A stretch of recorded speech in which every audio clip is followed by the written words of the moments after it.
PT KB Pharma bersama Teater Sanggar Cerita mempersembahkan serial Sandiwara Radio Babat Tanah Leluhur. Babat Tanah Leluhur. Maaf, aku sungguh tidak tahu kalau kau sedang bersenang-senang. Keparat kucing kurus! Rupanya kau telah membuat aku tersungkur, Keparat.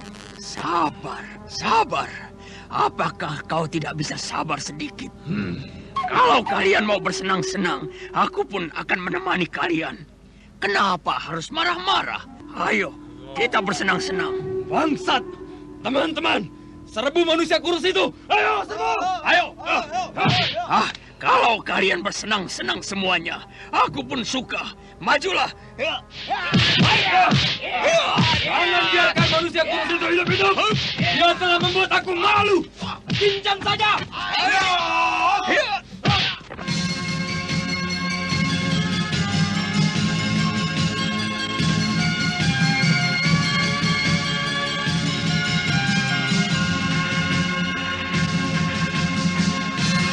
Sebuah kisah kolosal dari tanah leluhur ratusan tahun yang silam yang diwarnai dengan kekerasan, ambisi, keserakahan, iri dan dengki serta cita-cita dan cinta anak manusia.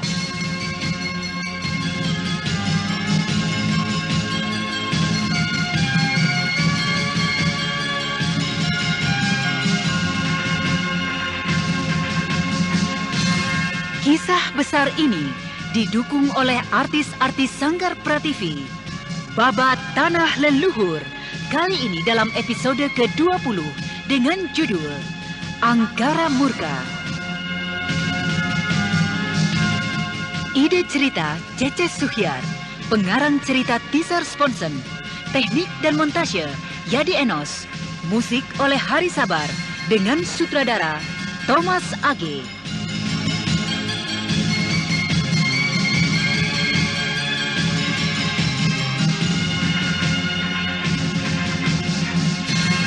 Pada seri yang ke-21 ini menampilkan Eli Ermawati sebagai Anting Wulan, M. Abud sebagai Jerangkong Hidup, Beni sebagai Jubah Hitam, Kasdu Dewa sebagai Giri Banda, Hana Pertiwi sebagai Sariti, Niko Septiawan sebagai Kiparang Pungkur, Ani sebagai Ibu Tua, Heni sebagai Omai, dan pembawa cerita Neni Sumardi.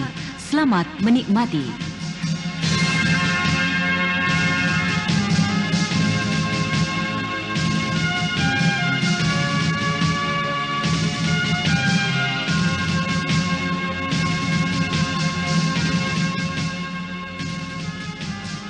Pada kisah yang lalu diceritakan, Anting Wulan yang berhasil membawa kembali pedang ular emasnya dari tangan Resi Amista atas bantuan Paramita dan Karmapala. Setelah mendapatkan kembali pedang itu, ketiganya pun kembali. Namun di tengah perjalanan, Anting Wulan memutuskan diri untuk melanjutkan perjalanannya ke Mataram. Sementara Paramita dan Karmapala melanjutkan ke Galuh dengan menunggang kuda ajaibnya si Tunggul. Anting Wulan terus memacu kudanya sambil dalam pikirannya masih mengganjal tentang hubungan Paramita dan Resi Amista. Aku sebenarnya masih penasaran dengan hubungan Paramita dan Resi Amista. Kelihatannya sangat mencurigakan sekali. Biarlah, untuk saat ini hubungan mereka masih tersembunyi. Tapi nanti suatu saat pasti akan terungkap. Anda sekarang masih mendengarkan Sandiwara Radio di channel Memori 80. Kalau saja tak ada Paramita, mungkin pedang ular emasku ini belum tentu akan kembali ke tanganku. Tapi aku pun masih penasaran dengan pedang ini. Jangan-jangan pedang ini pun pedang palsu. Aku harus mencobanya untuk menguji kebenaran bahwa pedang ini pedang asli. Tempat ini kelihatannya cocok untuk mengujinya.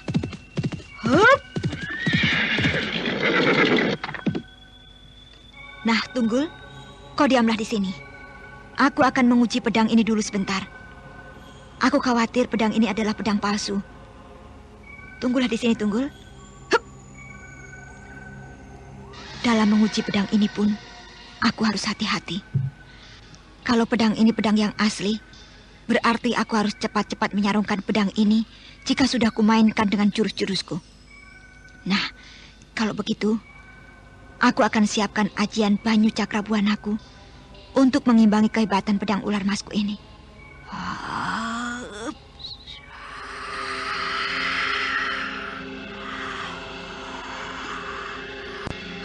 Inilah saatnya aku harus mencabut pedang ular masku dari warangkanya.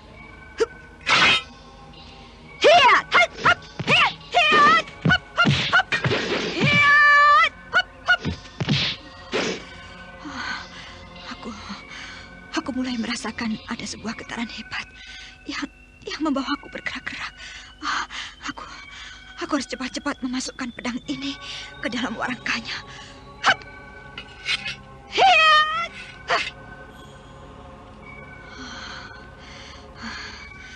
Baru aku percaya bahwa pedang ini adalah pedang yang asli. Sampai saat ini, aku belum berhasil menguasai kekuatan dari pedang ular masku. Entah kapan aku akan bisa menguasainya. Ya, suatu saat aku harus mendapatkan kuncinya. Karena biar bagaimanapun, pedang ini akan selalu kubawa. Dan tentunya, suatu saat harus bisa aku pergunakan. Nah, lebih baik aku melanjutkan perjalananku saja. Ayo Tunggul, kita lanjutkan perjalanan kita. Hiya, hiya, hiya, hiya, hiya.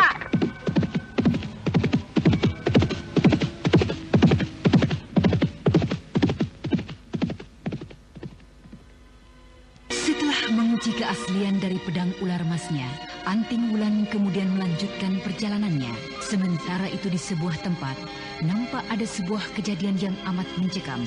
Orang-orang jubah hitam telah membuat huru-hara di sebuah desa yang terpencil.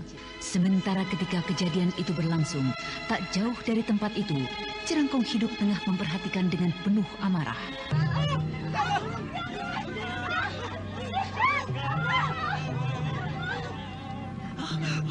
Kurang ajar, keparat, kutu busuk. Biar aku bekas penjahat kelas kakap. Tapi kalau melihat jenis kejahatan yang seperti itu, muak juga aku rasanya. Mau jadi penjahat tanggung-tanggung segala, pakai main keroyokan. Akan kuhajar mereka semua, keparat. Jangan kau ganggu anakku. Kalau kalian mau harta itu, ambil saja. Asal jangan kau ganggu anakku. Oh, aku mohon jangan, Tuan. Jangan. Banyak bacot perempuan Tuan. Minggir. Aku tidak butuh hartamu. Aku hanya butuh anakmu yang cantik dan wentok ini. Ibu, anakku. Ibu, jangan Tuan. Tolong lepaskan aku. Jangan. Jangan. Ampun Tuan. Saya tidak mau diperlakukan begini. Jangan Tuan. Jangan. Oh my. Lepaskan anakku. Lepaskan. Nama anakmu Omai ya? Iya. Bagus. Sungguh sebuah nama yang bagus, sesuai dengan orangnya. Nah, Omai, ayo bangun. Buatlah aku sesenang mungkin. Tidak. Alah, sudahlah. Jangan menangis. Tak ada gunanya kau buang-buang air matamu, sayang. Lebih baik berjumpa dengan aku, seorang jubah hitam yang ditakuti pendekar manapun. Ayo. Anakku. Keparat! Kurang ajar! Anda sekarang masih mendengarkan Sandiwara Radio di channel Memori 80. Hanya kau sedang bersenang-senang. Oh, maaf. Aku sungguh tidak tahu kalau kau sedang bersenang-senang. Keparat kucing kurus! Rupanya kau telah membuat aku tersungkur, Keparat. Sabar. Apakah kau tidak bisa sabar sedikit? Kalau kalian mau bersenang-senang, aku pun akan menemani kalian. Kenapa harus marah-marah? Ayo, kita bersenang-senang. Bangsat, teman-teman! Serbu manusia kurus itu! Ayo semua! Ayo! Kalau kalian bersenang-senang semuanya, aku pun suka. Majulah! Jangan biarkan manusia kurus itu hidup-hidup! Dia telah membuat aku malu! Cincang saja! Pertarungan jadi berlangsung seru karena jerangkong hidup yang menghajar para jubah hitam itu sambil bermain-main. Namun tidak lama kemudian, orang-orang jubah hitam itu pun jadi kalang kabut dibuatnya.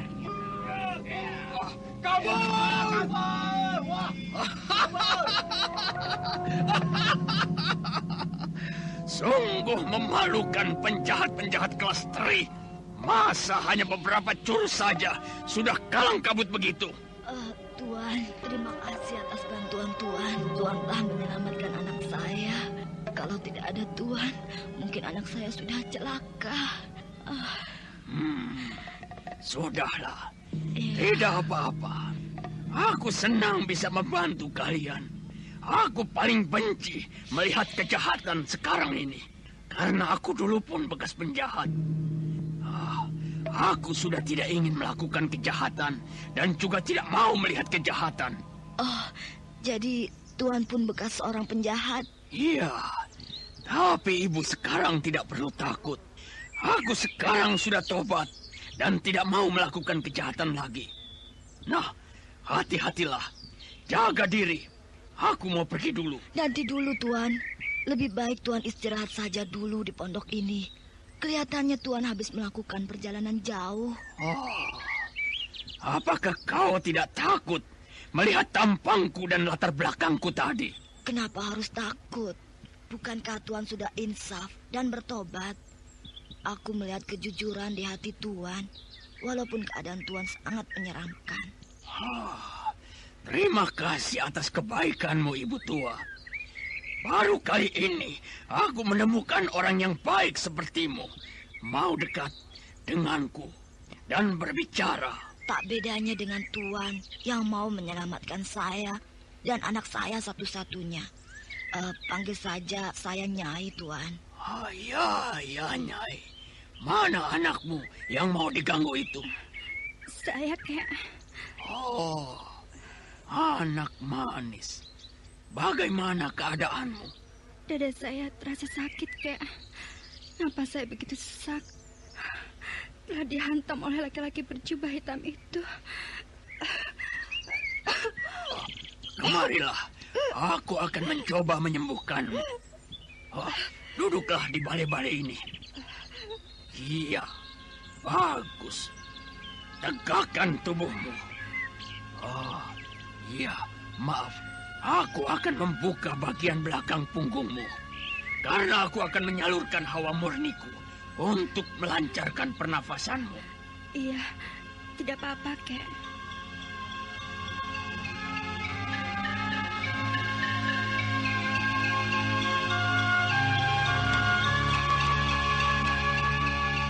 Tanpa rasa takut terhadap jerangkong hidup, Omai kemudian membuka baju bagian belakangnya. Setelah punggungnya terbuka, kemudian jerangkong hidup menempelkan kedua telapak tangannya, sambil segera menyalurkan hawa murni ke dalam tubuh Omai. Dan tidak beberapa lama kemudian,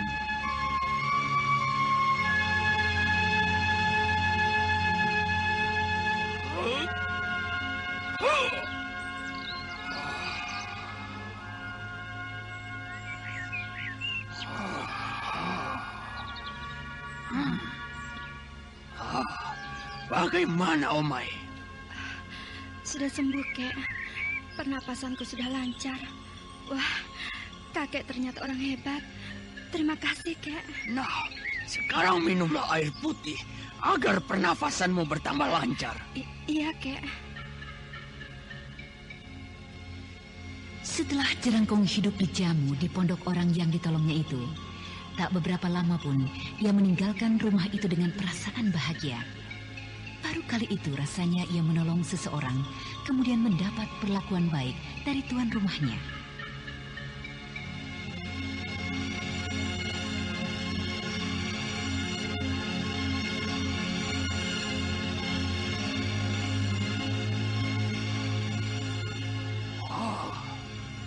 Canggung juga rasanya aku menerima perlakuan yang baik seperti itu.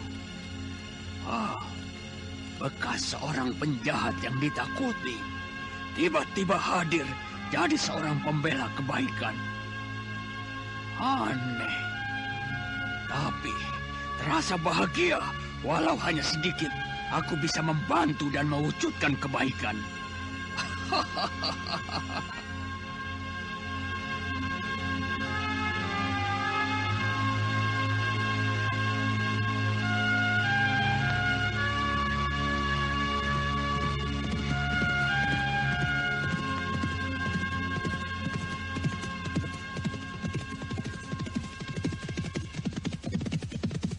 Sariti, sebentar lagi kita akan segera sampai ke Gua Larang. Lihatlah, Gunung Ciremai itu sudah kelihatan dari sini. Benar, Guru. Guru, sebenarnya ada kabar apa sehingga Resi Wanayasa mengundang Guru untuk datang ke padepokannya? Ya, biasa. Hanya soal kerinduan saja. Sudah cukup lama juga aku tidak datang ke kaki Gunung Ciremai ini. Dan aku sendiri tidak tahu bagaimana kabarnya Resi Wanayasa di Gua Larang. Kau suka datang ke sana, bukan? Guru, biasa saja, Guru. Tidak ada bedanya dengan Guru. Kelihatannya Sariti merasa senang sekali datang ke padepokan itu. Kenapa Sariti tidak menaruh simpati padaku? Apa sih kekurangannya aku ini? Sudah sejak lama aku tertarik pada Sariti. Tapi Sariti seolah-olah acuh padaku. Entah itu berpura-pura atau memang dia tidak tahu. Sariti. Entah bagaimana perasaanku nanti jika Sariti bertemu dengan Sita Keling. Sejak Kakang Giri tahu bahwa aku akan ikut ke Gua Larang, kelihatannya ia diam saja. Mungkin ia merasa cemburu terhadap Kakang Sita Keling. Ada-ada saja. Kakang Giri, bukannya aku tidak mau menerima perlakuan yang berlebihan darimu. Aku tahu kau menyintaiku, tapi rasanya aku tidak bisa menerima cintamu. Aku malu terhadap Guru. Apa jadinya nanti kalau aku mempunyai seorang kekasih yang satu seperguruan denganku?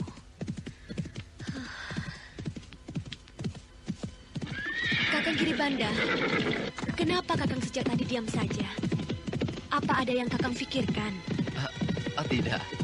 Tidak ada yang kupikirkan. Untuk apa aku memikirkan sesuatu atau seseorang, sementara orang yang kupikirkan tak pernah menghiraukan aku. Ya, jadinya lebih baik aku biasa-biasa saja. Kau sendiri bagaimana? Kelihatannya kau senang sekali ke padepokan Gua Larang. Jangan menuduh yang bukan-bukan, Kakang. Aku merasa biasa-biasa saja. Tidak lebih seperti melakukan perjalanan ke tempat lain. Kau marah atas kata-kataku? Tidak. Hanya kata-kata Kakang seakan-akan mengandung sindiran. Aku mengerti, Kakang, apa yang Kakang maksudkan. Sudahlah, Kakang jangan berpikir yang tidak-tidak. Maafkan aku, Sariti. Sudahlah. Apa yang kalian bicarakan itu, Giribanda? Sariti? Kok kedengarannya bisik-bisik? Apakah aku yang tua ini tidak boleh turut campur? Tidak, Guru. Kami berdua tidak bicara yang penting. Ya, hanya mengisi kekosongan saja. Kalau Guru mau nimbrung, silahkan. Dasar anak muda. Pasti pembicaraan kalian tidak lebih dari masalah cinta. Cinta dan soal cemburu. Iya apa tidak? Iya, Guru. Salah maksudku tidak, Guru. Kalian berdua tidak bisa membohongi Guru. Aku pun pernah muda seperti kalian. Pernah merasakan gejolak cinta dan panasnya hati karena cemburu. Kalian tidak perlu malu. Wajar saja. Aku pun tidak pernah menyalahi hubungan anak-anak muda kalau masih dalam batasan yang wajar. Iya tidak, Sariti? Tidak, Guru. Loh? Aku masih belum memikirkan tentang masalah cinta. Aku masih ingin sendiri, tidak ingin terlibat dengan masalah cinta. Kalau hati sudah terikat cinta, rasanya kebebasan yang kita miliki akan jadi terkurung. Makanya aku masih ingin sendiri. Sariti. Tidak boleh begitu. Seharusnya kau mempunyai pendirian. Justru kalau kita sudah terasuk cinta, maka apapun yang kita lakukan dengan kekasih kita, jika berdua seakan-akan terasa indah sekali. Guru tahu apa yang kau maksudkan. Dan aku juga tahu kalau kau belum menemukan orang yang cocok dengan hatimu, bukan? Guru, bisa saja. Sudahlah Guru, saya ingin melupakan dulu masalah itu. Iya. Tidak terasa perjalanan kita sudah sampai di muka pintu Padepokan Gua Larang.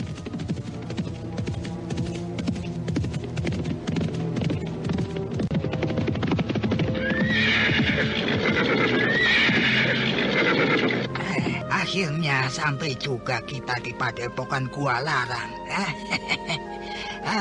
Sariti, apakah kau mau membersihkan tubuhmu dulu? Untuk apa, Kek? Aku rasa aku sudah cukup rapi. Tapi kali ini kau harus lebih rapi lagi. Jika tidak mau mandi, kau perlu merapikan rambutmu atau mungkin bajumu. Dengarlah Sariti, jika kali ini kau mau mengenakan baju khusus, baju yang rapi sebagaimana wanita kota, kau boleh melepaskan baju pengemismu itu. Tidak, aku tidak akan melepaskan baju pengemis ini. Loh. Aku tetap akan memakai pakaian ini dalam saat apapun. Jangan begitu, Sariti. Jangan begitu.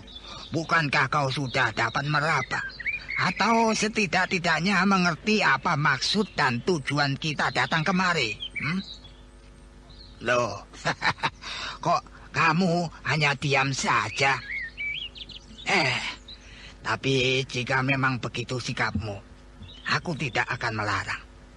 Kau boleh tetap mengenakan pakaian pengemis yang merupakan ciri dan sekaligus kebanggaan bagi kita semua. Sudahlah, Kakek. Kakek tidak perlu terus-terusan membicarakan hal itu di depanku. Jangan membuat aku malu dan serba salah. Loh. Lah kok malah begitu? Memang tujuan kita kemari adalah untuk membicarakan hal itu, Sariti. Membicarakan masalah perjodohanmu dengan Seta Keling, murid utama dari Padepokan ini. Ayo, mari kita masuk, Sariti. Mari Giribanda. Baik, Guru. Iya.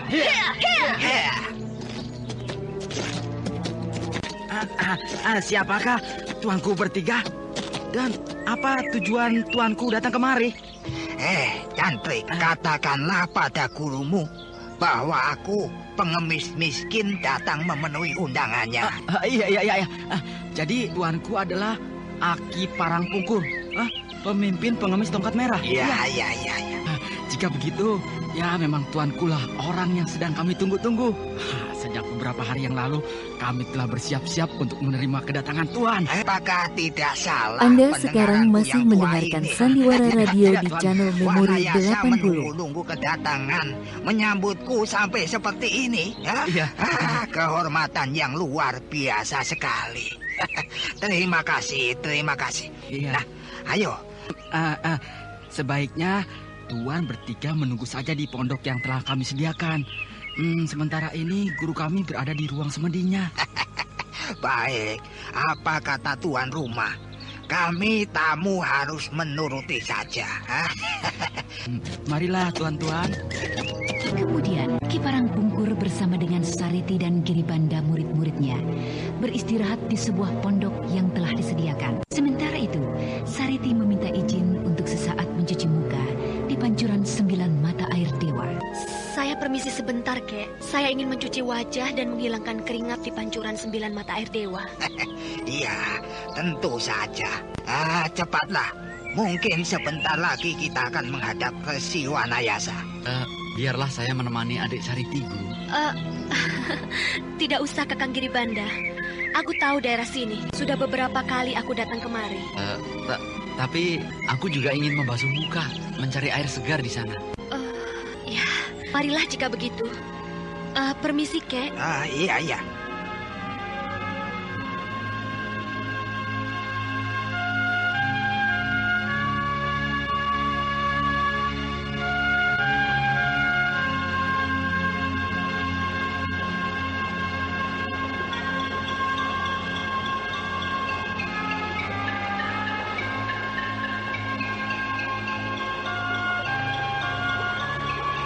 Beberapa saat setelah tiba di pancuran 9 mata air dewa, Sariti tertegun. Sesaat ia termenung, teringat akan segala kejadian beberapa tahun yang lalu.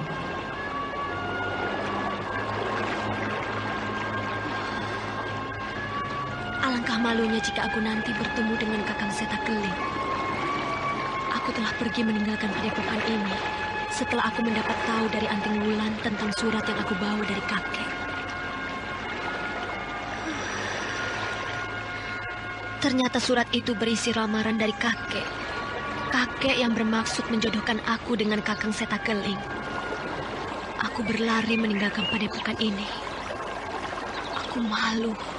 Seakan-akan aku adalah seorang wanita yang tidak berharga. Perempuan tua yang tidak laku lagi. Hingga kakek harus menjodohkan aku. Lebih dahulu mengangkat bicara tentang perjodohanku dengan Eyang Wanayasa. Aku malu. Apalagi jika urusan ini didengar oleh Kakang Saka Palwaguna. Aku sempat menunjukkan sikap mesraku padanya. Aku sempat menunjukkan bahwa aku tertarik dan jatuh hati padanya. Pada Kakang Saka, yang merupakan adik Kakang Setakeling. Adik Sariti? Adik Sariti, engkau melamun? Tidak. Aku hanya teringat banyak hal tentang tempat ini. Dahulu ketika pertama kali aku datang kemari, pancuran 9 mata air dewa ini tidak seperti ini. Pada saat itu, kemarau hebat sedang menimpa tanah Pasundan. Air yang keluar dari pancuran itu sedikit sekali. Dan belumbang ini tidak ada, tidak berisi air sedikit pun. Air sedikit yang tumpah dari pancuran ini diperebutkan oleh penghuni padepokan. Ya, bahkan oleh penduduk sekitar padepokan ini.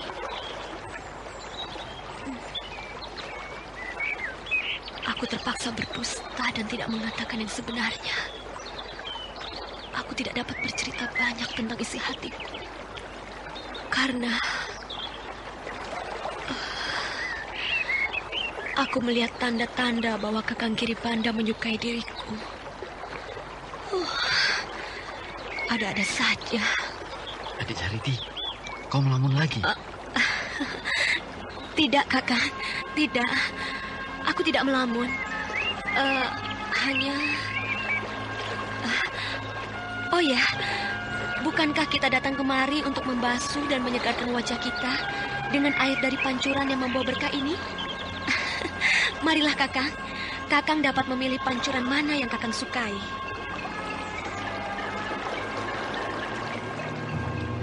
Bagaimana, Adik Sariti? Kau sudah selesai? Sudah, Kakang. Tapi tunggulah sebentar. Aku akan merapikan rambutku dahulu. Hei, itu ada seseorang yang datang kemari, Adik Sariti. Kakang Setakeling. Jadi itu yang bernama Raden Setakeling. Iya. Mari, Kakang Giri. Kuperkenalkan kau padanya. Selamat datang di padepokan kami, Adik Sariti. Maaf, aku tidak segera menyambutmu. Tidak apa, Kakang Setakeling. Oh ya, Kakang, kenalkan ini Kakang Giri, Kakang seperguruanku. Nama tongkat merah telah menyebar luas hingga ke seluruh tanah Jawa. Karena itu hormatku pada Tuan Giribanda, yang merupakan tokoh yang pasti sangat disegani. Yang besar dan hebat hanyalah perguruan tongkat merah, dan bukan diriku. Tidak seperti Tuan Setakeling. Tuan memiliki nama besar yang sangat disegani dalam kelompok kecil yang bernama Ning Sewu. Yang namanya tidak kalah besar dari perguruan Gua Larang sendiri. Tuan terlalu berlebih-lebihan. Saya bersama dengan kelompok Ning Sewu hanyalah sekedar menjalankan dharma bakti kesatria. Dan itu hanya di seputar kaki Gunung Ciremai. Ya, di seputar Gunung Ciremai ini saja. Sudahlah. Kalian tidak perlu saling memuji dan merendah. Sebaiknya kita kembali saja. Oh ya, sampai lupa. Kedatanganku menyusul kalian kemari adalah untuk memanggil kalian agar segera datang untuk bersama-sama dengan kami makan bersama. Marilah, Kakang Giri. Kita segera kembali. Beberapa saat setelah menikmati makan bersama di ruang utama padepokan Gua Larang, mereka pun mulai membuka pembicaraan.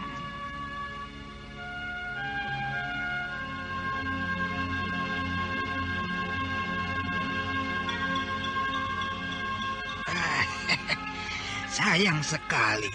Suasana seperti ini kau tidak lagi ditemani oleh murid-murid utamamu, Wanayasa. Iya. Lain dulu, lain sekarang, Pungkur. Dahulu mereka belum mempunyai banyak tanggung jawab seperti sekarang. Sekarang masing-masing dari mereka telah mempunyai tugas sendiri-sendiri. Saka dan Anting menghamba di Mataram. Sedangkan Setakeling dan Dampu Awu di Galuh. Iya. Itulah, Pungkur.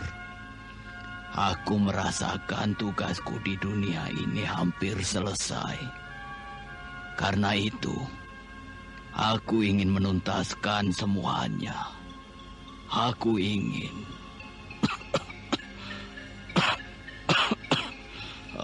Aku ingin semuanya selesai. Ketika Seta menyambangiku 2 minggu yang lalu, aku menanyakan tentang masa depannya. Tetapi anak bodoh ini hanya menggeleng-gelengkan kepalanya saja. Iya. Terutama tentang hal yang menyangkut jodohnya. Dia itu benar-benar bodoh untuk hal yang satu itu. Dan ketika aku berkata akan memberikan jodoh untuknya, dia setuju dan menyerahkan padaku. Karena itu aku teringat dan menyebut nama Sariti.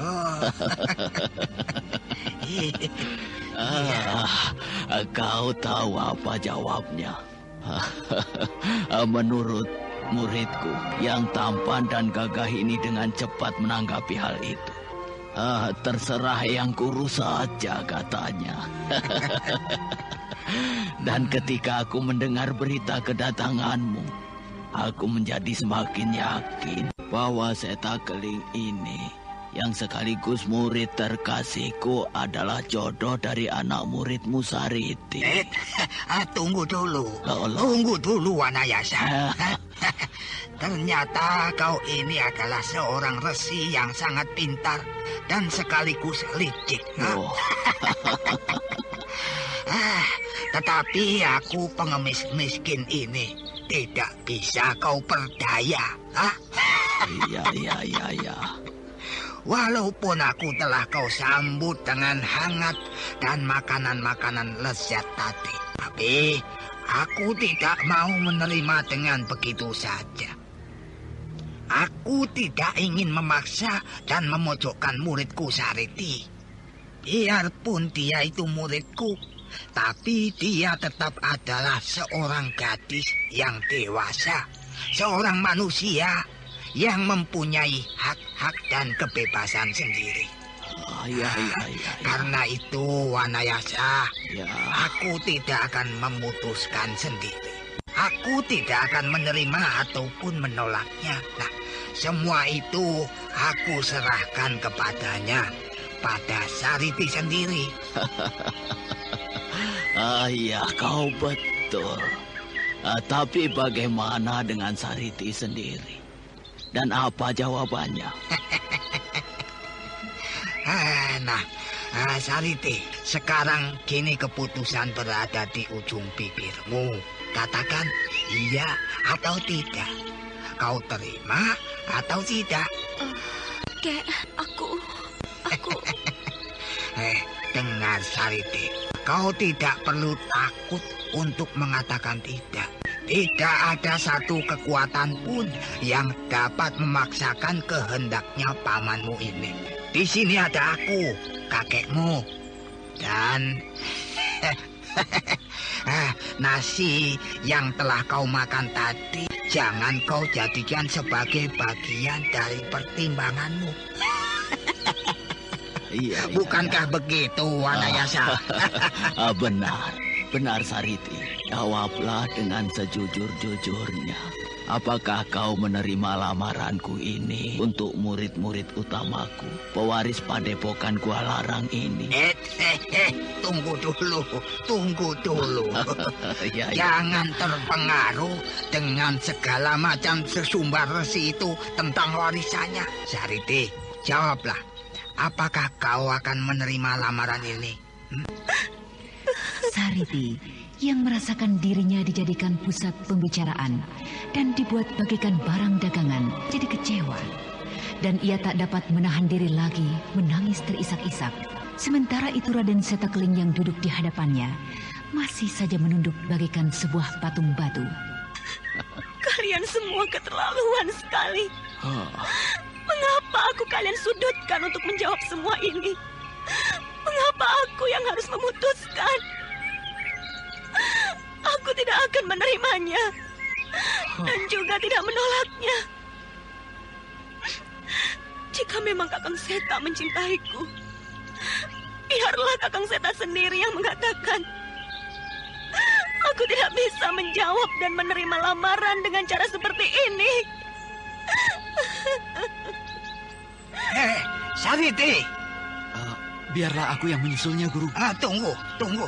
Jangan. Kau tidak perlu menyusulnya, Panda. Sekarang bagaimana, Wanayasa? Ini bagaimana muridmu Setakeling? Mengapa dia hanya menjadi patung batu saja? Berikanlah sekarang tugas padanya, Wanayasa. Tugas kita saat ini sudah selesai. Iya, kau memang benar, Pungkur. Nah, Seta, sekarang ini adalah tugasmu, Seta. Kau tahu apa yang harus kau lakukan. Apa yang harus saya lakukan, Eyang? Seta, benar-benar lengkap sudah dugaanku padamu. Kau ini bodoh atau memang seorang laki-laki yang lemah terhadap wanita? Seta, cepat kejar Sariti, temui dan katakan bahwa kau mencintainya. Tapi, ayo cepat. Bukankah Eyang tadi telah mengatakannya? Mengapa Sariti menghendaki yang... Dasar bodoh. Tidak salah dugaan Kurumu. Kepandaianmu saat ini mungkin sukar dicari bandingannya. Tapi ketololanmu pun terhadap wanita sukar dicari bandingannya. Ayo, kejar dan cepat jika memang kau tidak ingin mempermainkan muridku dengan lamaran ini. Cepat, atau aku akan mengajarmu.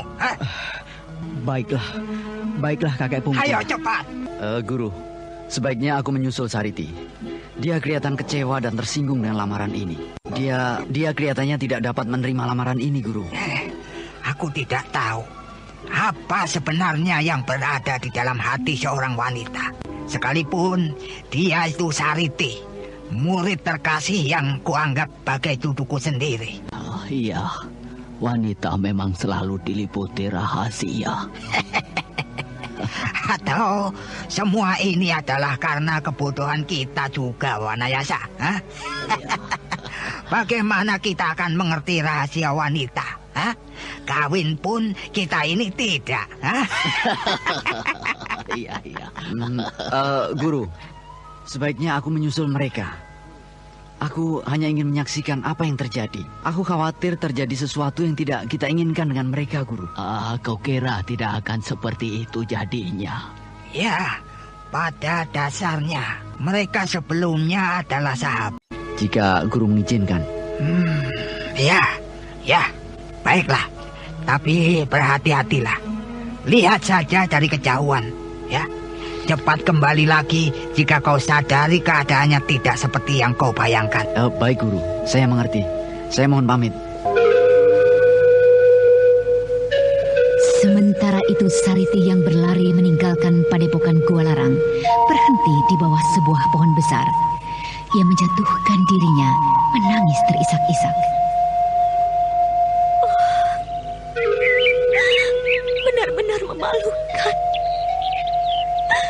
Sejak pertama, aku telah kehilangan semua harga diriku. Kakek melamar Kakang Setakeling.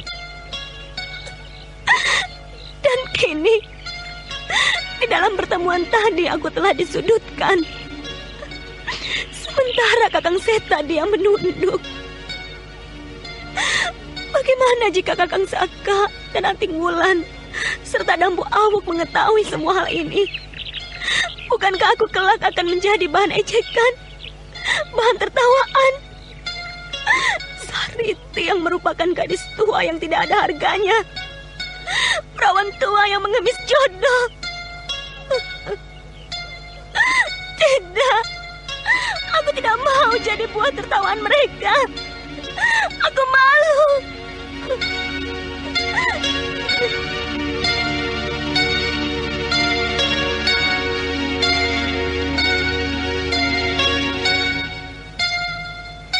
Sementara itu tanpa setahu Sariti yang tengah diamuk perasaan gundahnya, Setakling telah tiba di belakangnya. Dan pemuda itu hanya diam, berdiri mematung, tak tahu harus berbuat bagaimana. Celaka, adik Sariti rupanya benar-benar tersinggung. Ia menangis sedemikian sedihnya.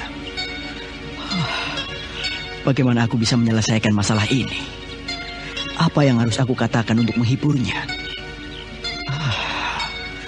Apakah aku harus mengatakan cinta padanya? Sekarang juga. Tapi mengapa mulutku jadi keluh seperti ini? Rasa-rasanya mulutku jadi terkunci rapat. Aku tidak dapat mengatakan semua itu.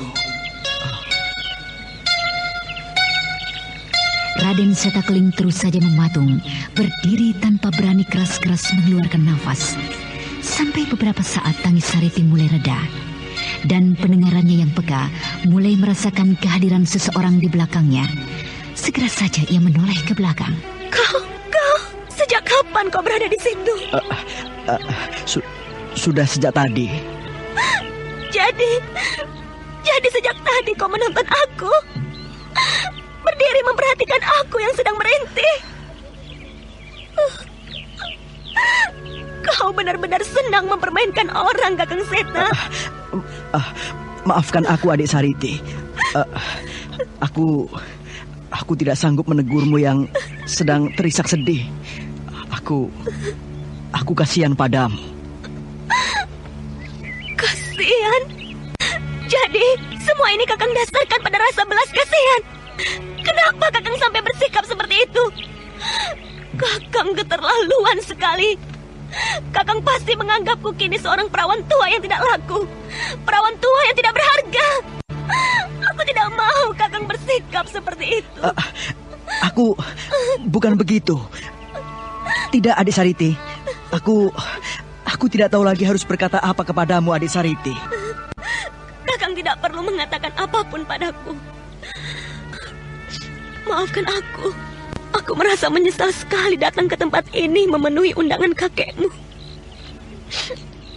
Sudahlah, pergilah tinggalkan aku, Kakang Seta. Kau pergi. Jangan hanya berdiri mematung di situ. Tidak, aku tidak akan pergi. Urusan kita belum selesai. Urusan apa? Kita sudah tidak lagi mempunyai urusan. Pergilah, tinggalkan aku sendiri di sini. Tidak, adik Sariti. Aku tidak akan pergi. Aku tidak akan kembali. Kakekmu telah memerintahkan aku untuk menyelesaikan semua ini. Pergi! Tinggalkan aku! Jangan hanya mematung seperti kerbau dangu. Ternyata kedatanganmu kemari hanyalah karena perintah. Untuk apa kau menerima usul dari kakekmu jika kau memang tidak mencintai diriku? Kau benar-benar telah mempermalukan diriku. Cepat, pergi! Maafkan aku, Sariti. Aku tidak tahu dan tidak mengerti harus berbicara apa denganmu. Maafkan aku. Aku tidak peduli. Cukup sudah aku kau hina. Selamat tinggal. Tunggu, adik Sariti. Hop! Melihat Sariti pergi meninggalkan padepokan itu, Setakling tak dapat mendiamkan saja. Segera saja ia menggenjot tubuhnya, dan sekali lompat saja ia telah berhasil mengejar dan berdiri di hadapan Sariti. Tunggu, adik Sariti. Minggir, jangan berdiri di hadapanku. Adik Sariti, aku tidak tahu lagi apa yang harus aku perbuat. Kau harus kembali, adik Sariti. Jangan tinggalkan padepokan ini. Aku mencintaimu, Sariti. Aku bilang minggir. Jangan bicara berbicara apapun lagi mengenai urusan itu. Keadaan menjadi semakin menegang. Sementara itu tanpa sepengetahuan mereka dari kejauhan, Giribanda yang telah tiba menyaksikan semua kejadian itu. Giribanda yang telah berumur jauh di atas Sariti itu diam-diam telah jatuh hati pada adik seperguruannya. Anda sekarang masih mendengarkan Sandiwara Radio di channel Memori 80. Rupanya seperti ini sikap dari murid utama perguruan Gua Larang. Agaknya kau Tuan Giribanda. Ya, menyingkirlah. Berilah jalan untuk adikku lewat. Dia tidak mencintaimu. Dia tidak menyukaimu. Bahkan dia membenci sikapmu yang telah menganggapnya seperti barang mainan yang dapat diperjualbelikan. Sikap kalian guru dan murid benar-benar sangat mengecewakan kami dari perguruan Tongkat Merah. Aku mengaku bersalah. Memang semua ini terjadi adalah karena kebodohanku semata. Menyingkirlah, berikan aku jalan. Sekali lagi aku peringatkan, jangan paksa aku untuk bersikap kurang ajar terhadap tuan rumah. Iya, aku minta kau tidak usah ikut campur Tuan Giribanda. Aku sudah mendapat tugas untuk menyelesaikan urusanku dengan adik Sariti. Kaulah yang menyingkir. Jadi kau menghendaki aku diam saja, sementara adikku Sariti kau buat seperti ini? Tidak. Aku akan menghancurkan siapapun juga yang akan menghina dan mempermainkan saudaraku, adik seperguruanku. Kami Tongkat Merah bukanlah sebuah perguruan yang dapat dibuat main-mainan. Aku harap kau mau menyarungkan kembali tongkatmu itu, Tuan Giribanda. Menyingkir cepat, biar adikku meninggalkan padepokan ini. Rupanya kau memang ingin mengenal siapa adanya aku, Giribanda. Yup, yup. Giribanda kemudian memutar-mutar pedangnya bagaikan baling-baling. Sementara Sariti tak tahu harus berbuat bagaimana lagi. Ia hanya menunduk, diam tak bergerak.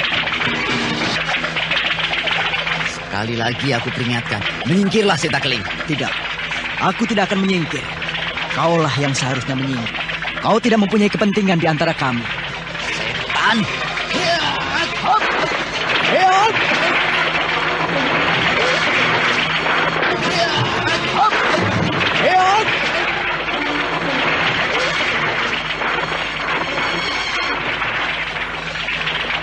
Giribanda yang menyimpan rasa cemburu menyerang Setakeling dengan serangan-serangan hebat dari jurus tongkat saktinya.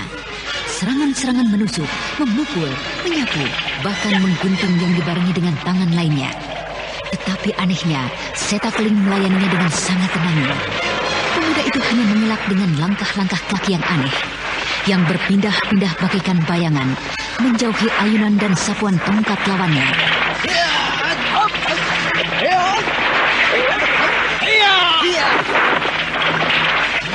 Gila, benar-benar hebat pemuda lawanku ini. Setakeling pengecut, ayo, seranglah aku. Jangan hanya mengelak dan menjauhi pukulan tongkatku. Aku tidak bermusuhan denganmu. Mengapa aku harus menyerangmu?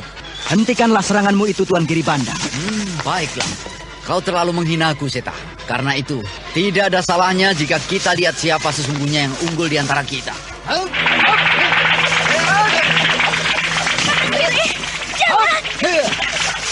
Biarlah adik Sariti. Murid Gua Larang ini akan selalu memandang rendah pada kita jika tidak kita buktikan keunggulan dari Aji Tongkat Sakti.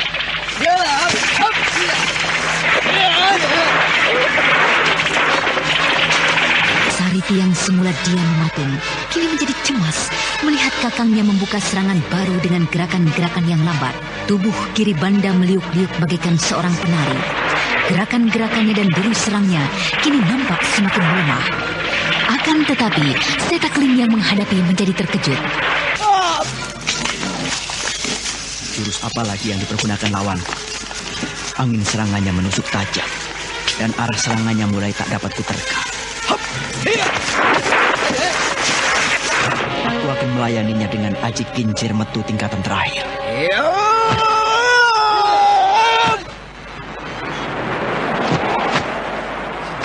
Gila, tubuhnya semakin terasa jauh dan susah kujangkau. Setan alas, benar-benar hebat lawanku ini. Kakang Giri, Kakang Seta, hentikan! Aku akan membuktikan dulu bahwa Aji Tongkat Dewa kita jauh lebih baik dari segala ilmu dari Gua Larang. Berbahaya! Banda, hentikan! Saya tak keling. Mundur! Gila, apa yang telah kau lakukan? Anak itu menghina Dek Sariti. Aku tidak bisa mendiamkan saja, Guru. Cucuku dihina. Benarkah itu, Sariti? Kau telah dihina oleh calon suamimu, orang yang justru hendak melamarmu. Kenapa kau diam saja? Jawab, Sariti. Dia bukanlah seorang pemuda yang pantas untuk menjadi jodoh adik Sariti. Aku tidak dapat menerima penghinaannya atas adik Sariti. Benarkah semua itu, Seta? Saya memang bersalah. Kau benar-benar telah mempermalukanku, Seta. Pergilah sekarang juga ke Bukit Gua Larang. Renungi semua kesalahanmu selama 12 purnama, Seta. Maafkan semua kesalahan saya, Eyang, Kakek Pungkur, Tuan Giri Banda, dan adik Sariti. Aku meminta maaf atas semua kejadian yang dapat menjadi seperti ini. Kejadian yang sama sekali tidak aku sangka akan jadi begini. Kek, biarlah saya pergi lebih dulu. Guru, aku mengkhawatirkan keadaan adik Sariti. Izinkan saya menyusul dan menemaninya, Guru. Ya, kau benar. Jagalah baik-baik adikmu Sariti. Baik, Guru. Saya permisi. Agaknya muridmu Giri Banda mencintai Sariti. Mungkin dialah jodoh untuk Sariti. Wanayasa, bagaimana kau bisa tahu hal itu? Aku kira aku masih cukup awas untuk melihat situasi seperti itu, Pungkur. Ngomong-ngomong, kau rupanya mengalami banyak sekali kemajuan, Pungkur. Jika mataku tidak salah, sekilas tadi kulihat muridmu Giri Banda telah memainkan aji tongkat sakti dalam jurus pamungkas, tongkat dewa. Jurus itu sangat hebat sekali. Semua itu aku lakukan karena aku iri kepadamu, Wanayasa. Aku mulai menekuninya ketika aku melihat engkau telah menguasai kincir metu tingkatan terakhir. Beberapa tahun yang lalu, di pancuran 9 mata air dewa. Apakah kau tertarik untuk mencobanya? Aku tidak ada semangat untuk berlatih, Pungkur. Entah besok atau lusa. Jika kau sudi, marilah kita kembali lagi. Bermalamlah 1 atau 2 malam untuk menghapus segala rasa rikuh dan serba salahku ini. Aku akan melayanimu dengan semampuku. Kau ingin menghapus semua kesalahanmu dengan makanan-makanan lagi, begitu? Dengan apapun. Mungkin besok jika aku telah kembali berselera, aku akan melayanimu untuk bertanding hingga 1 hari 1 malam. Wah, bagus. Bagus. Mari, aku terima undanganmu itu.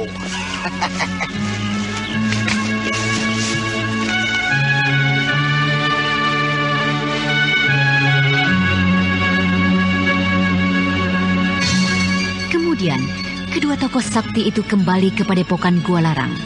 Sementara matahari sudah menghilang di balik gerumbul pepohonan raksasa, lembayungnya yang kemerah-merahan seakan-akan mengiringi rintih dan kesedihan Sariti yang berlari meninggalkan Gua Larang. Dan beberapa saat kemudian, gadis manis yang malang itu menghentikan larinya dan mengempaskan tubuhnya di rerumputan sambil terisak-isak sedih.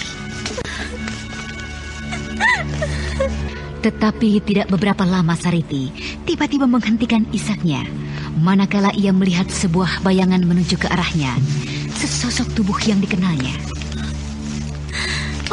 Kakang Giri, aku harus bersembunyi. Aku tidak ingin bertemu dengannya. Aku ingin sendiri. Bagus, rupanya ia belum melihat aku. Aku tidak ingin bertemu dengan siapapun juga. Aku tidak ingin ada seorang pun bersamaku. Aku tidak ingin dibelai dengan kata-kata hiburan yang semata-mata adalah cibiran hati, luapan rasa kasihan. Aku tidak ingin dikasihani. Rintihan lembayung senja mulai memudar. Sementara itu sang dewa malam mulai mengembangkan sayap-sayap kegelapannya. Tetapi Sariti yang bersembunyi di balik bebatuan besar masih saja duduk termenung sambil sesekali terdengar isak tangisnya. Mengapa semuanya harus berakhir seperti ini? Apakah memang aku harus menjadi korban dari derita asmara ini? Kakang Seta, aku dapat menerima lamaranmu. Tetapi mengapa harus seperti itu sikapmu? Mengapa kau tidak menunjukkan sifat jantanmu?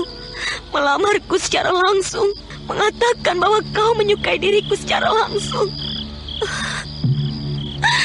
Apakah semua ini adalah karena keterpaksaanmu menerima usulan dari yang gurumu? Kau terpaksa menerima usulan jodoh seorang gadis pengemis, seorang perawan tua yang tidak ada harganya. Kemudian Sariti merebahkan dirinya di semak rumput yang tebal. Matanya memandang jauh ke arah langit lepas. Perlahan-lahan ia mencoba untuk kembali mempelajari semua kejadian yang telah menimpanya. Ketika Seta menyambangiku 2 minggu yang lalu, aku menanyakan tentang masa depannya. Anak bodoh itu hanya menggeleng-gelengkan kepalanya saja, terutama untuk hal yang menyangkut masalah jodoh. Dia benar-benar bodoh untuk hal yang satu itu. Apakah semua ini terjadi adalah hanya karena kebodohan Kakang Seta semata? Dia benar-benar bodoh untuk hal yang satu itu. Dia benar-benar bodoh untuk hal yang satu itu. Yang aku, benarkah semua yang terjadi ini hanya karena kesalahpahaman? Jika memang benar, akulah yang justru berdosa. Aku berdosa menyebabkan Kakang Seta dihukum sedemikian beratnya oleh Eyang Wanayasa. Aku berdosa. Iya, selama ini aku memang mengenal Kakang Seta sebagai seorang ksatria yang berbudi dan tidak banyak bicara. Tapi aku tidak mungkin menemuinya. Aku tidak mungkin meminta maaf padanya. Aku malu sekali. Sariti mendekap wajahnya. Ia seakan-akan menjadi malu dengan keadaan sekelilingnya. Walaupun ia tidak mencintai Raden Setakeling, tetapi ia tidak membencinya dan juga tidak menolak lamarannya. Dan kini ia malah menjadi serba salah. Rasa kasihan karena telah menyudutkan Raden Setakeling hingga mendapatkan hukuman dari Resi Wanayasa gurunya. Hatinya mulai tergerak untuk mencari jalan menemui Raden Setakeling. Apa kata Kakang Seta nanti jika sekarang aku menyambanginya ke sana? Tidak, rasanya aku tidak sanggup untuk melakukan hal itu. Aku malu. Sementara itu di Bukit Batu Larang, di mulut sebuah gua yang cukup besar, di antara puluhan gua-gua yang bertebaran, tampak sesosok tubuh yang berdiri tegak memandang ke arah langit lepas yang kelam tanpa bintang. Orang bodoh seperti aku bukanlah idaman setiap wanita. Iya, orang bodoh dan dungu seperti aku memang sepantasnya untuk mendapatkan hukuman kurung di dalam gua ini. Mungkin aku kelak akan menjadi seorang resi, mengikuti jejak Eyang Guru. Oh, hari semakin menjadi gelap. Aku tidak boleh terus berdiri di luar seperti ini. Aku harus segera masuk ke dalam gua untuk mulai menjalani hukuman.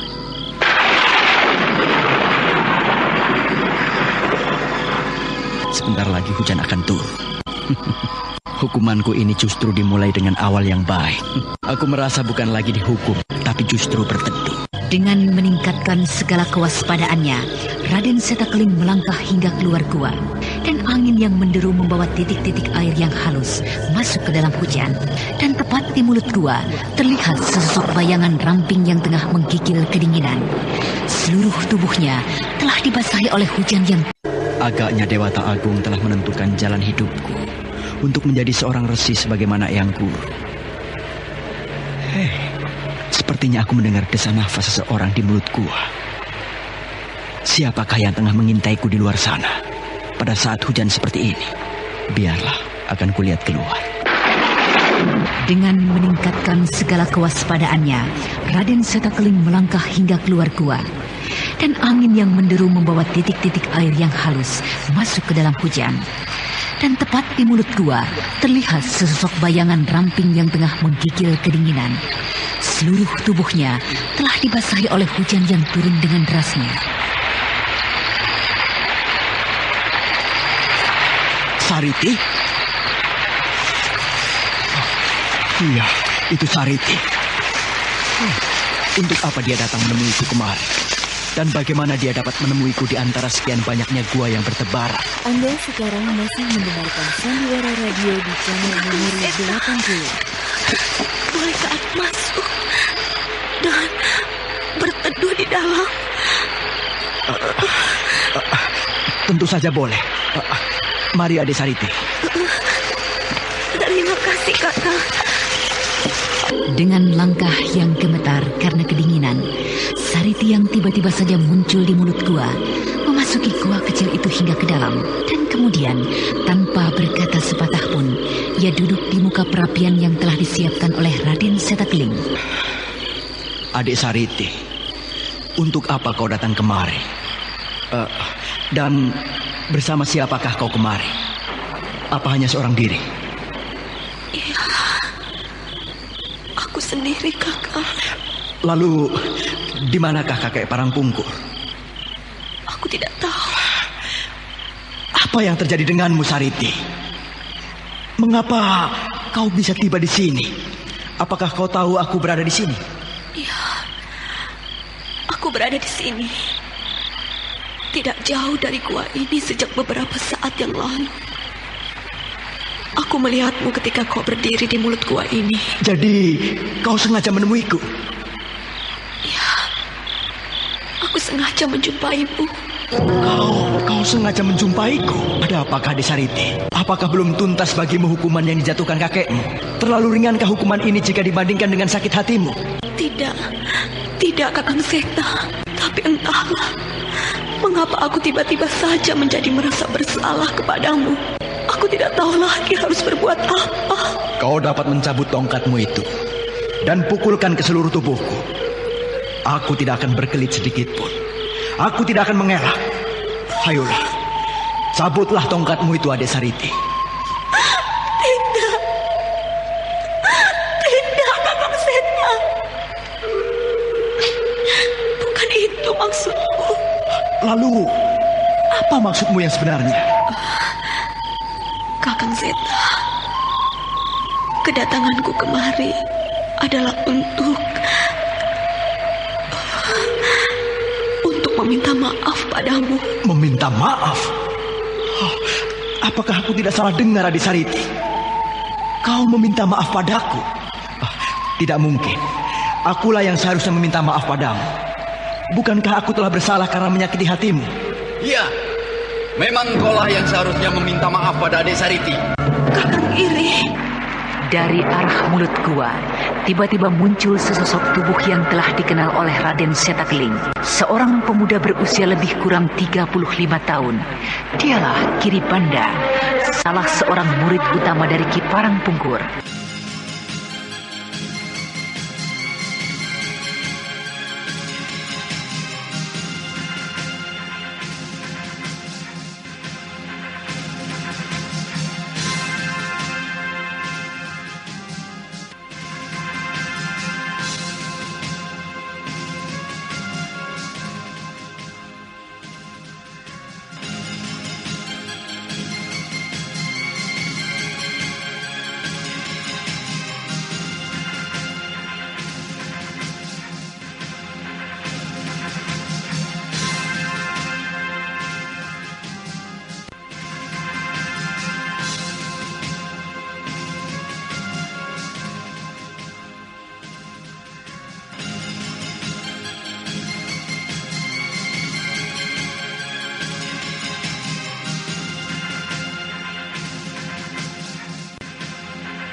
Sariti datang menemui Raden Setakling yang sedang menjalani hukuman dari gurunya Resi Wanayasa akibat kesalahannya yang merusak nama baik Sariti, seperti yang dituduhkan oleh Giribanda yang diam-diam mencintai Sariti, adik seperguruannya.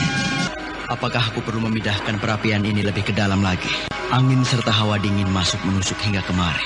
Kurasa tidak perlu, Kakang Seta. Hawa dingin tidak lagi kurasakan. Kakang, kedatanganku kemari sesungguhnya adalah untuk meminta maaf padamu. Meminta maaf? Apakah aku tidak salah dengar? Kau meminta maaf padaku? Tidak mungkin, adik Sariti. Tidak, akulah yang seharusnya meminta maaf padamu. Bukankah aku telah bersalah menyakiti hatimu? Ya, memang engkaulah yang seharusnya meminta maaf pada adik Sariti. Kakang Giri. Ya, kau tidak perlu minta maaf padanya, adik Sariti. Kau tidak perlu merasa berdosa.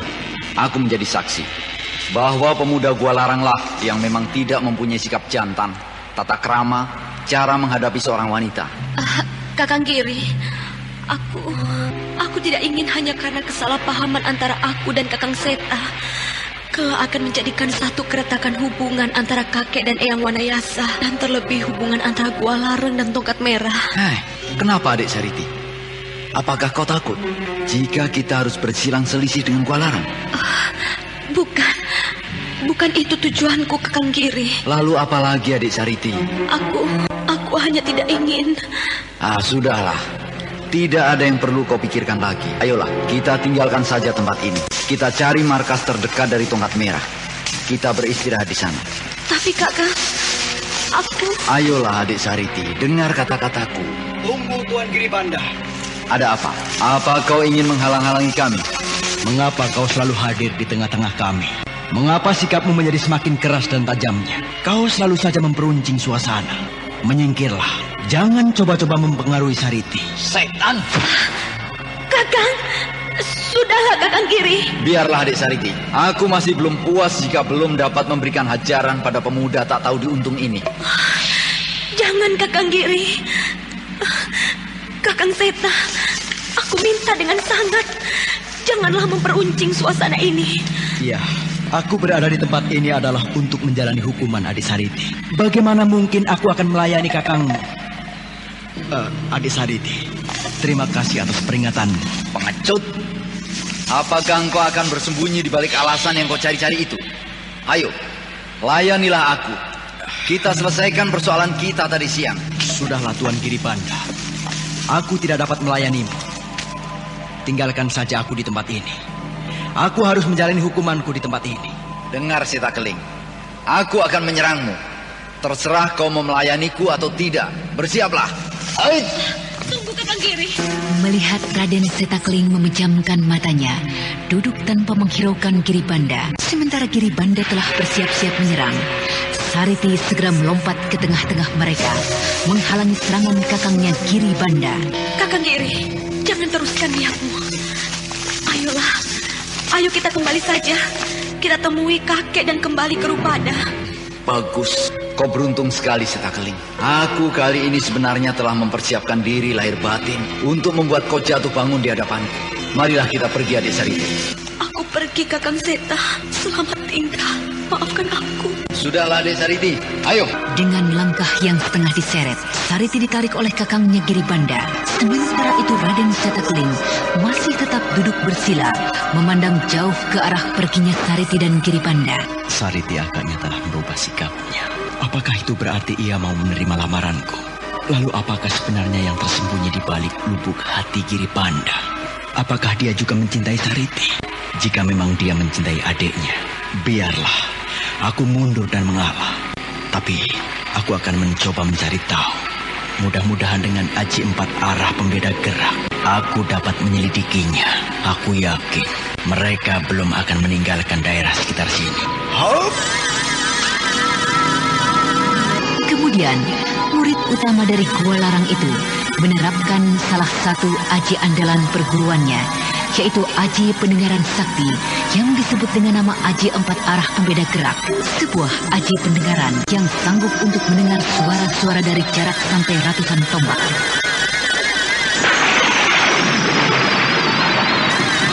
Desir angin yang halus pada jarak ratusan tombak, kresek dedaunan, hujan, petir, semuanya dapat dipilah-pilahkan. Dan dengan kekuatan tenaga sakti Aji Empat Arah Pembeda Gerak, seluruh suara itu dapat diredam. Dan Raden Setateling mulai mencari suara-suara yang dibutuhkannya, yaitu Sariti dan Giribanda.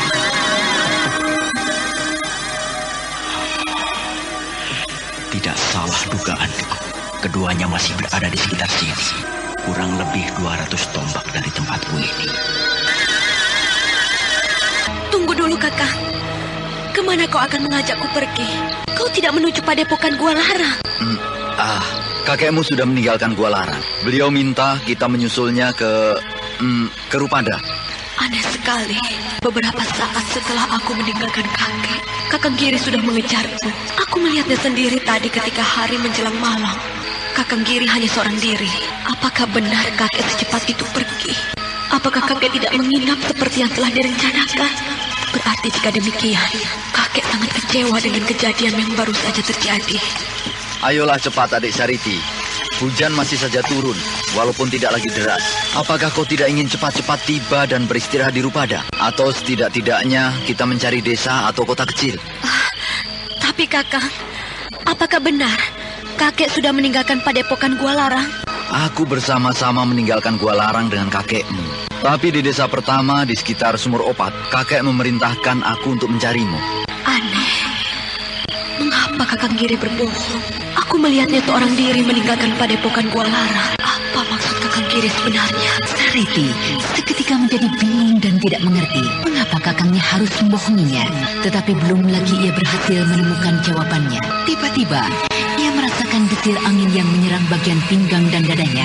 Sariti sangat terkejut manakala mengetahui serangan itu datangnya dari kakangnya Giribanda. Akan tetapi ia sudah tidak dapat berbuat apa-apa lagi. Serangan tiba-tiba itu telah membuatnya lumpuh seketika. Kakang Giri, apa yang telah kau lakukan? Maafkan aku, adik Sariti. Aku mencintaimu, sangat mencintaimu. Aku tidak rela kau menjadi milik orang lain. Kau harus menjadi milikku. Kau gila, Kakang Giri. Lepaskan totokanmu ini, atau aku akan mengadukan semua perbuatan gilamu ini pada kakek. Aku sudah tidak mempunyai pilihan lain. Kau harus menjadi milikku. Dan aku tidak akan kembali lagi pada Tunggak Merah. Aku akan mengajak kau jauh-jauh meninggalkan tanah Jawa ini. Jauh menyeberangi lautan yang luas. Aku berjanji akan mencintaimu. Kau gila, Kakang Giri. Lepaskanlah aku sebelum semuanya terlambat. Lepaskan. Aku masih bisa memaafkan dirimu. Maafkan. Demi keselamatanku, aku akan membungkamkan mulutmu dulu. Marilah. Untuk sementara kita berteduh dulu. Seluruh pakaianmu menjadi basah kuyup. Kau akan jatuh sakit, Sariti. Marilah. Kita mencari gua di sekitar Bukit Batu Larang ini. Selamat tinggal, kakek Pungkur. Beberapa saat setelah Giribanda meninggalkan tempat tersebut, muncul sesosok bayangan lain.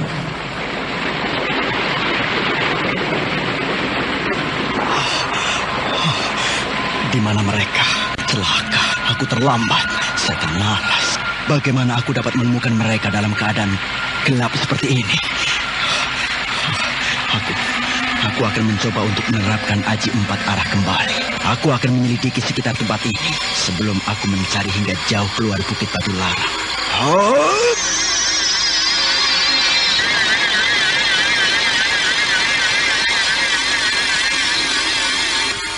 Yang Agung, selamatkanlah adik Sariti. Benar-benar tidak kusangka Giribanda akan bisa sebejat itu kelakuannya. Bergeserlah mendekat ke perapian ini, adik Sariti. Bajumu akan menjadi kering. Maaf, aku belum berani melepaskan totokan sekitar lehermu. Aku khawatir kau akan membuat rusak semua rencanaku, adik Sariti. Tenang-tenanglah. Aku berjanji tidak akan menyakiti hatimu. Oh ya, buntalan pakaian di punggungmu. Biar kulihat, siapa tahu ada pakaian yang kering.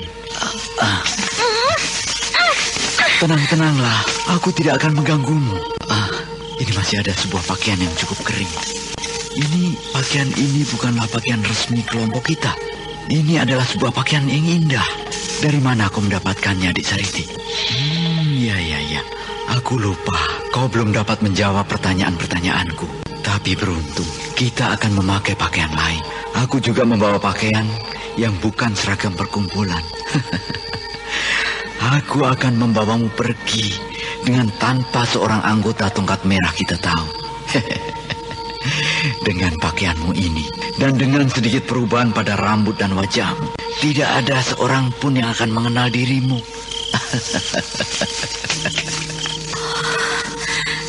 Celaka, Kakang Giri adalah seorang anggota perkumpulanku yang sangat pandai menyamar.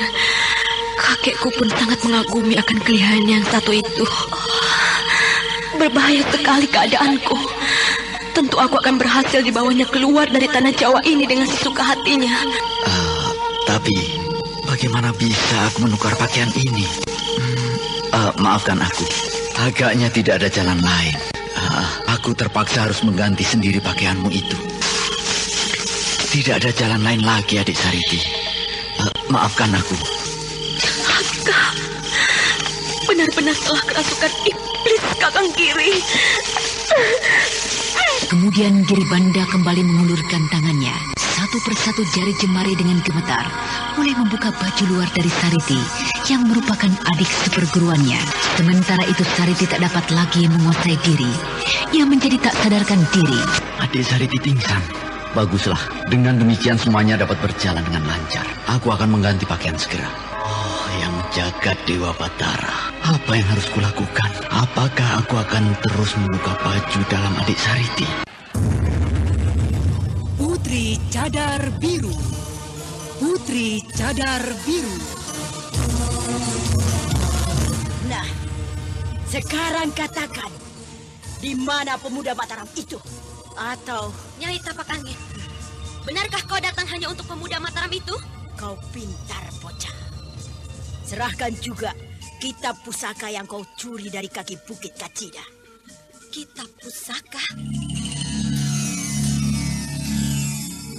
Sebuah tragedi menegangkan dari rimba persilatan yang dikobarkan oleh seorang dara jelita akibat cinta yang kandas sebelum terbalas. Aku tahu. Kau biasa menyimpan lelaki secara gelap-gelapan dalam lembah ini. Kau harus bertanggung jawab terhadap mulutmu. Awas kipas.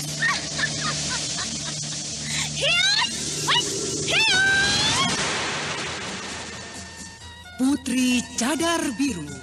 Dialah si Ratu Lembah Cacat yang ditakuti oleh setiap kesatria karena ketinggian ilmunya, namun sekaligus dikagumi karena kecantikannya. Ikutilah serial Sandiwara Radio Putri Cadar Biru di radio kesayangan Anda.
Kemudian tanpa ragu-ragu, Kiribanda melepaskan pakaian luar Sariti. Tetapi pada saat berikutnya, laki-laki muda dan perkasa itu tercenung, manakala melihat bentuk tubuh Sariti yang padat tercetak jelas dari balik pakaian dalamnya.